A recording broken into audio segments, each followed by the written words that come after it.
Super. Hello, Mr. Lavin. Welcome to this episode of Today on Wall Street. We're so great to have you here. Mr. Lavin, you have more than 30 years of experience helping companies succeed in China. In your government role, you served as ambassador to Singapore and Undersecretary of Commerce for International Trade when you were the lead trade negotiator for both China and India. And you were the senior policy official responsible for commercial policy, export promotion, and trade negotiations. We're so great to have you here. Before we get started, I wonder if you can tell us a little bit about your work at Export now. Well, first, Lizzie, thank you for having me on. It's always interesting to talk about Chinese-U.S. relations and economic and trade policy. So thank you for allowing me to be a guest on your show.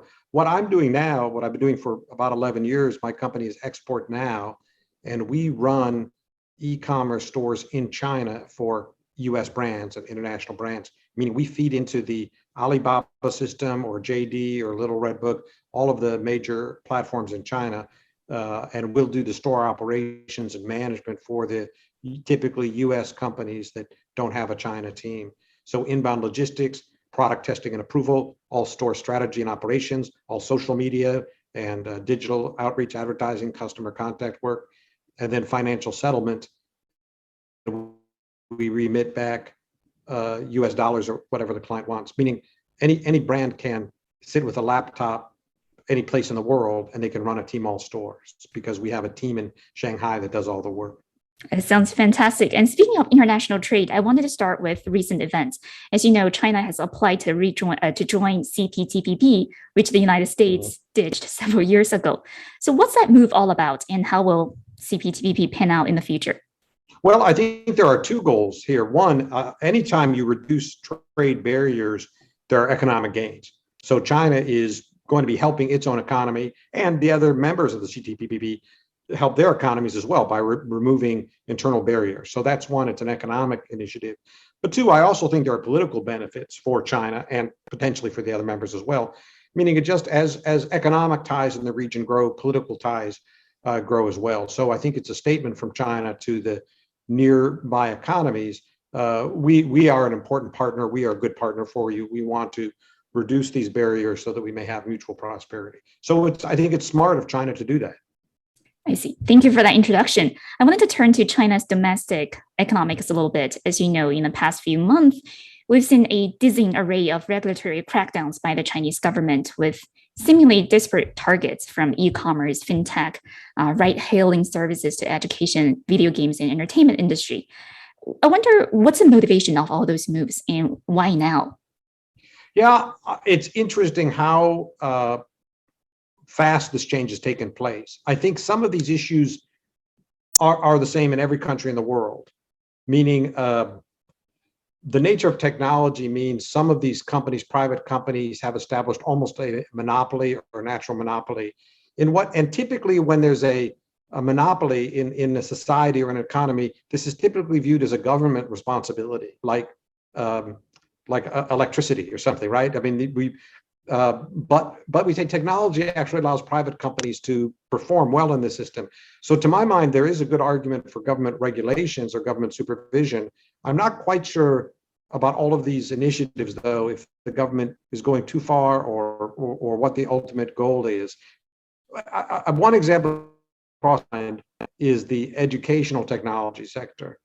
I mean, there's no doubt in my mind, this is very, very popular, that it really boomed in China, that people want access to specialized education, training, coaching, teaching. Sometimes it's school children for university tests. Sometimes it's already someone who's an adult in a workforce that wants specialized training. So there's a huge demand for ed tech, ed training, and there are a number of companies that provide services. However, we can also say some of the instructors don't screen or test. Some of the platforms don't screen or test the instructors. So you're never 100% sure of the quality, who is teaching, who is what. And I think the government can properly say, look, when you go to high school in China and you take a course, we know this high school teacher is tested and is approved and is a competent high school teacher. When you sign up online for the same course, we don't know who this teacher is or if it's approved. But I think that's a very fair point. But to my mind, that's an argument for regulation rather than an argument for shutting down the sector. I thought that sector was very helpful to China. So I was somewhat surprised that the government was so robust in its criticism. I see. And I've heard from multiple investors that their current concern is China is really redrawing or blurring the boundaries of business, society, and party control, with party taking a greater role in every aspect of people's private lives. And their fear is, oh, China is no longer a capital-friendly economy. Are those investors right to be concerned with the speed and scale of China's regulatory crackdown? Is it right time to pull out of China? Well, I would not recommend pulling out of China, but I think this comment you made is an interesting comment, meaning it's not just a crackdown on ed tech or ride hailing. If the Chinese government is saying, or regulators saying, we're concerned about profits in the tech sector, that scares the investors, that scares the entrepreneurs. And China had this extraordinarily successful tech sector and a huge entrepreneur community and huge investor community. And I'd say, actually, what kind of society should China aim for in 10 years from now, 20 years from now? Well, I'd say we don't know, but using tech and allowing tech to experiment in some respects will be helpful, because there will be societal improvements that come through tech that we don't even know about today, but 10 years from now will provide many people with a better life in China. So if I were in government regulations in China or in the US, I would say, actually, we need to have some system that allows for experimentation, that allows for creativity, that allows for entrepreneurs and tech and platforms and apps.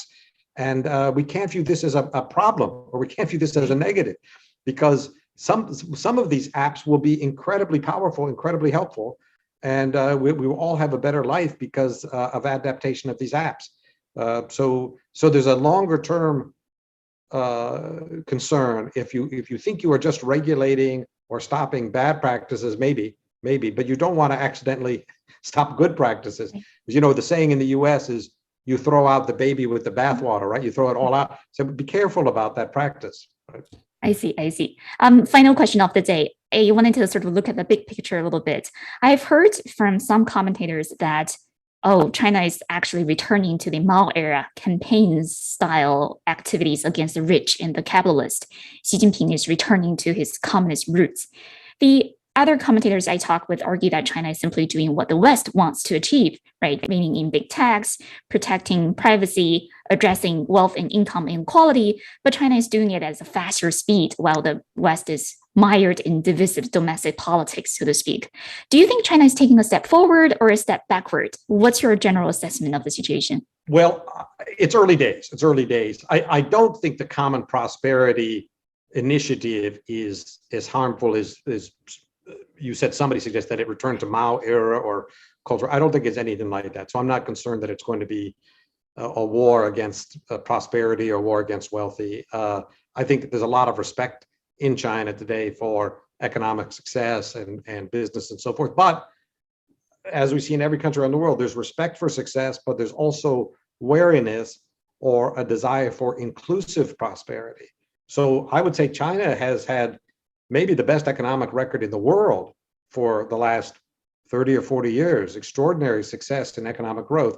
But at the same time, should say this prosperity has not been applied evenly, or there are certain segments that are less able to take advantage of it. And this is logical, meaning if you have never received an education, if you live in a very rural area, if you are quite elderly, you're less likely to be able to take advantage of this transformation in China, right? But if you are younger or in a reasonable city, and at least you're a high school graduate, I think you would say this: life has never been better. This is the best moment in Chinese history economically, and there's a lot to respect in today's China. So I don't think it's a return to Maoism. I think what I would say, using American metaphor, I would say China is going from the 1950s to the 1960s, where the 1950s, the goal was simply post-war recovery, economic growth as much as possible. 1960s, we got into quality of life issues, for example, green issues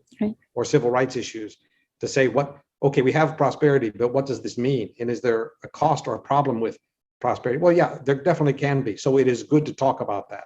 So I don't think it's necessarily a bad idea. It definitely is a change. It is a change from as much economic growth as possible, to say, no, we want shared growth or balanced growth or inclusive growth. But I think it's early days to be able to say what this means precisely. I don't think I can share beyond what I've said. I see. And what's your suggestion or advice for investors or businessmen who want to do business in China in this era of, new progressive era, so to speak? Right.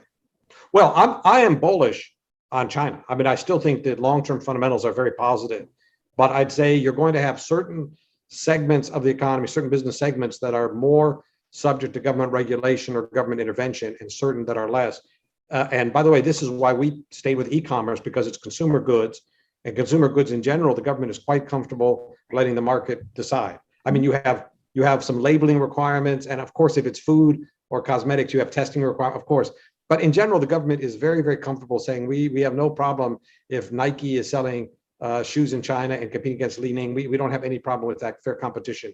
So I would just suggest that international investors look to segments that where market determines outcomes and the government is not sensitive about international role. Food and beverage is another one. Agriculture production is another one. So there are certain segments where I think the competition is very healthy, very fair, and international firms and investors can do very well in the China market. I see. Thank you so much for all the insights, Mr. Lavin. This is such a helpful conversation, and I look forward to seeing you in the future in our show to share your insights. Lizzie, thank you for having me on. It's been great. Thank you. Thank you. Have a good rest of the day. Bye bye. Bye. 感谢您来到由我李琦 Lizzi 为您带来的今日华尔街频道。在看过节目之后，如果喜欢，请别忘了为节目点赞，也请您在留言区留下您对节目的见解和意见。如果您是频道会员的话，我们会在第一时间回复您的留言，解答您的疑问。另外，如果还没有订阅的话，请记得要订阅频道，并且打开订阅按钮旁边的小铃铛，这样您就可以在第一时间收到节目发布的最新信息了。再次感谢您观看今日华尔街频道，我是李琦，我们下次再会。